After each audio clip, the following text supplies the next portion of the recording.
Hello students, this is Naveen Mishra, your physics teacher, and today we are going to start our topic internal resistance, EMF and terminal potential. Students, after this we will discuss the most important topic, combinations of cell, that is series and parallel combination. Then first we are going to start the internal resistance. Students, you all very well know about a cell. A cell has mainly two parts. Number one is electrodes, means anode and cathode, and number two is electrolyte. Each and every cell consists of these two things, in anode and cathode, and second one is electrolyte. Students, the topic is internal resistance. The internal resistance, as the name, internal resistance. Here we are going to discuss about that resistance which exists inside the cell. Here we are going to discuss about that resistance which exists inside the cell. And this cell resistance is called internal resistance. Students, we all know very well that resistance is the obstruction in the flow of charge. Whenever there is a flow of charge, there will exist a resistance. In the same way, when we draw current from a cell or battery, suppose we are drawing current from this cell using a bulb, then what happens? The direction of flow of current is from positive to negative terminal, and inside the cell the current flows from negative to positive terminal. Then students, there is a flow of current outside and as well as inside. Due to the flow of current inside the cell, there exists a resistance, because inside the cell there is a flow of charge. Charges flow inside the cell also, and these charges are ions of electrolyte. Suppose that we are using the ions of electrolyte HCl, then H plus and Cl minus. Two types of ions will be there which will flow, or you can say there will be the exchange of ions between these two electrodes, and due to this exchange of ions there will exist a resistance, because we know very well that when charges flow, then they collide with each other and with atoms molecule, and due to that there exists a resistance. And similarly here, when the charges of hydrogen and chlorine will flow inside the cell, then they will collide with each other, with atoms molecule, and there exists a resistance. Here resistance exists due to the two causes. Number one is the charges of electrolytes, and number two is due to the electrodes, because electrodes are also metal and metals have resistance. Then students, what is the internal resistance? Then you will say internal resistance is the resistance which exists inside the cell. And what is the cause of that resistance? The cause of that resistance is the flow of charges of electrolytes and electrodes. Then in this chapter we will represent the cell from this symbol. Till the class 10th we use this symbol for represent a cell. This is anode and this is cathode. But now to represent this internal resistance, we will insert here a small resistance, and this small resistance is called internal resistance. Then students, this is all about internal resistance.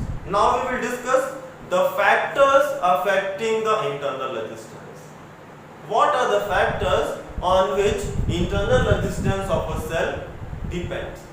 Or you can say, what are the factors due to the internal resistance of a cell increases or decreases?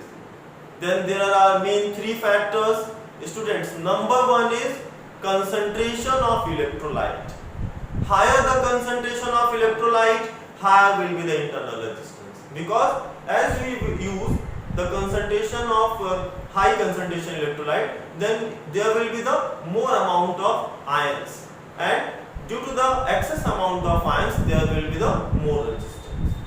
Second one is internal resistance is directly proportional to the separation between electrodes. If you will increase the separation between electrodes, then internal resistance will increase. If you decrease the separation between the electrodes, internal resistance will decrease.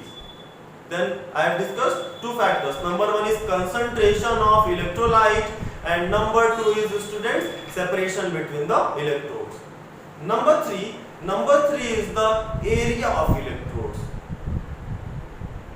You can observe in the battery of inverter or any type of battery, there are electrodes in the form of plates, because to increase the area we use them in the form of plates. Then here the internal resistance is inversely proportional to the area of plate.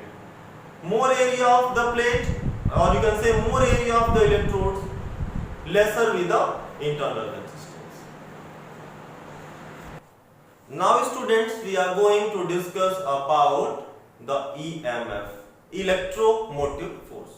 Students, every cell has its own EMF, and electromotive force is not any type of force. Actually, electromotive force is the potential difference between the terminals of the cell when no current is drawn. If you draw no current, if you draw any type, if you don't draw any type of current, or you can say if cell is in open circuit, then the potential difference occur across these terminals is known as EMF or electromotive force.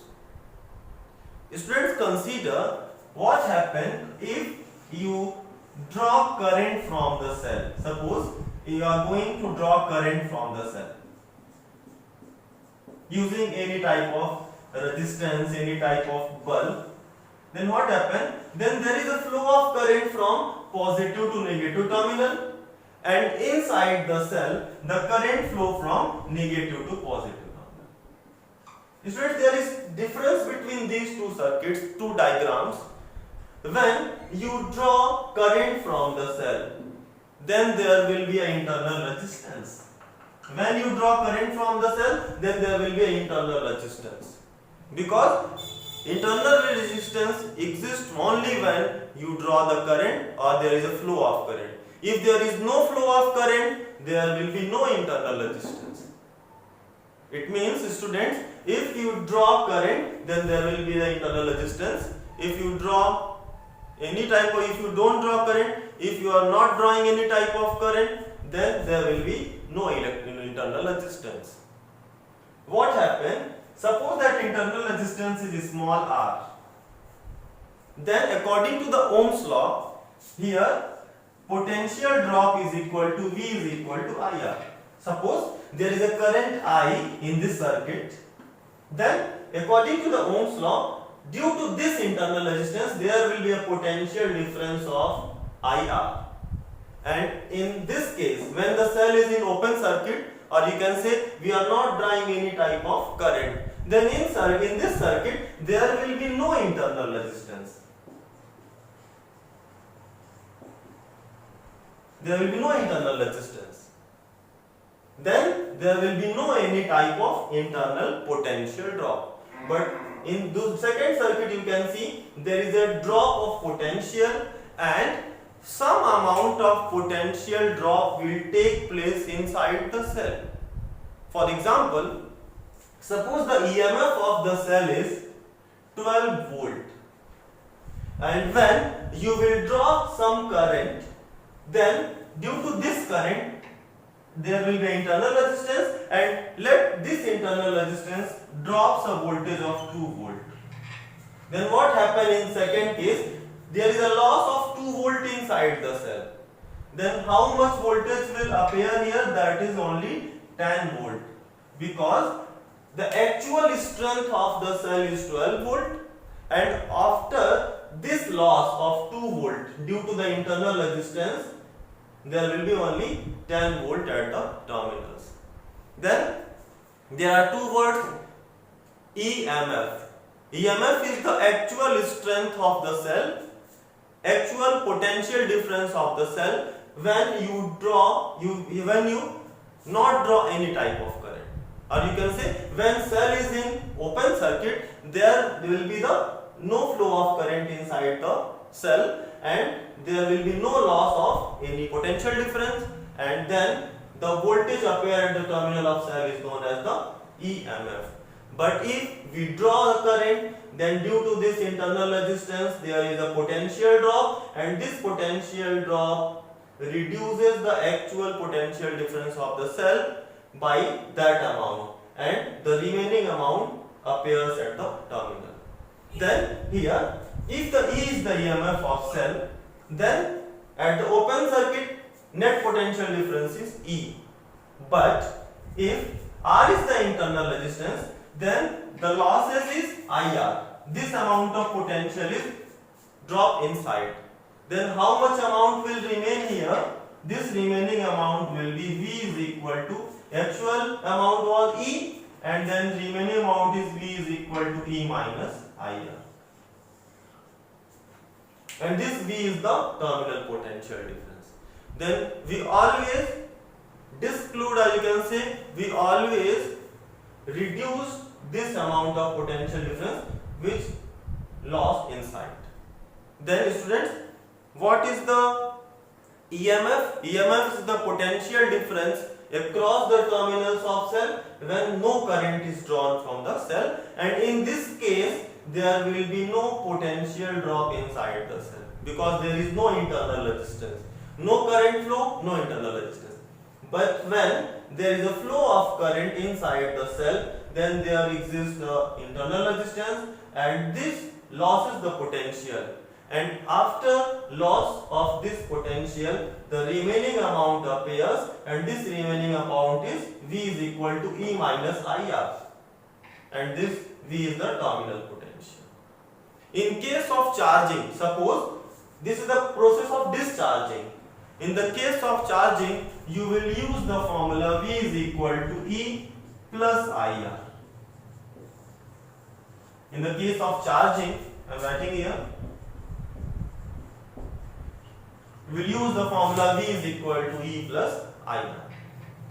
And students, in this video we discussed about three things. Number one, internal resistance. Number two is EMF, electromotive force, and number three is terminal potential. These 3 points are very important to discuss our next topic, and that is combinations of cell in series and parallel. Thank you.